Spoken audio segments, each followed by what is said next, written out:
प्राण जब चाहेंगे तब निकल सकते हैं, जब इच्छा हो जाएगी तब जा सकते हैं। पर ठाकुर जी बोले मन एकाग्र करने से उद्धव यह भी हो जाएगा कि प्राण भी तुम्हारे वश में, जब तुम चाहोगे तब प्राण जाएंगे। भीष्म पितामह के गए।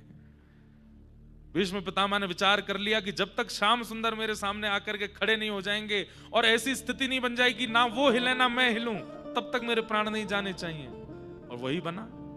बाणों की सैया पर भीष्म पितामह, ठाकुर जी सामने खड़े, तब प्राण गए। कैसे कैसे आचार्य हुए। आज भी हमारे भारत में ऐसे कई महापुरुष हुए जिन्होंने पूर्व में ही बता दिया कि मेरे प्राण इस स्थिति में इस काल में जाएंगे, व्यवस्था देख लो। भगवान कहते हैं मन एकाग्र करने से उद्धव मेरी प्राप्ति होती है, यह तो है ही, और क्या क्या होता है। तब सबसे पहले भगवान कहते हैं कि प्राण वश में हो जाते हैं।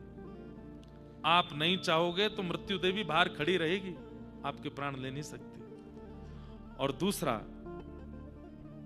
इंद्रियां वश में हो जाती हैं। इंद्रियां और प्राण ये दोनों वश में हो गए, मन वश में हो गया, ये तीनों वश में हो गए, तब उद्धव व्यक्ति को क्या अनुभव होगा?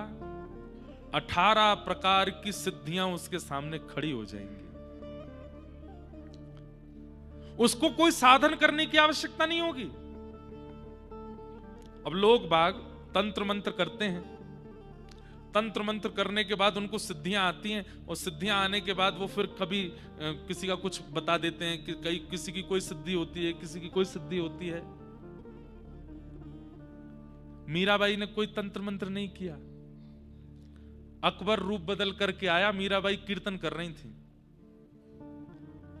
कोई नहीं पहचान सकता अकबर को। बीरबल के साथ में आया था, तानसेन के साथ में आया था अकबर मीराबाई का स्वर सुनने के लिए। किसी ने मुझे कुछ दिन पहले भेजे कि महाराज जी मीराबाई का जन्म तो पहले हो चुका था, अकबर तो बाद में हुआ, आप कैसे कथा में बता रहे थे। मैंने कहा भैया हमारे पास मीरा चरित्र उसमें स्पष्ट लिखा है, और वो मीरा चरित्र भी प्रमाणित है। मीराबाई के ही वंशज हैं, अभी वृंदावन में हैं एक सौभाग्य कुमारी बाई जी, उन्होंने उस ग्रंथ को लिखा है, उन्होंने उसमें अंकित किया है कि अकबर आया था और बीरबल के साथ रूप बदल करके आया। तो कहते हैं कि मीराबाई बैठी बैठी केवल ऐसे एक बार सब सत्संगियों को देख लेती थी कि सब सत्संगी कैसे, सबकी ओर जैसी नजर घुमा करके देखा तो मीराबाई इतने में ही एक दृष्टि में ही पहचान गई कि ये सत्संगी नहीं है, और ये जिस रूप में आया ये इसका रूप भी नहीं है।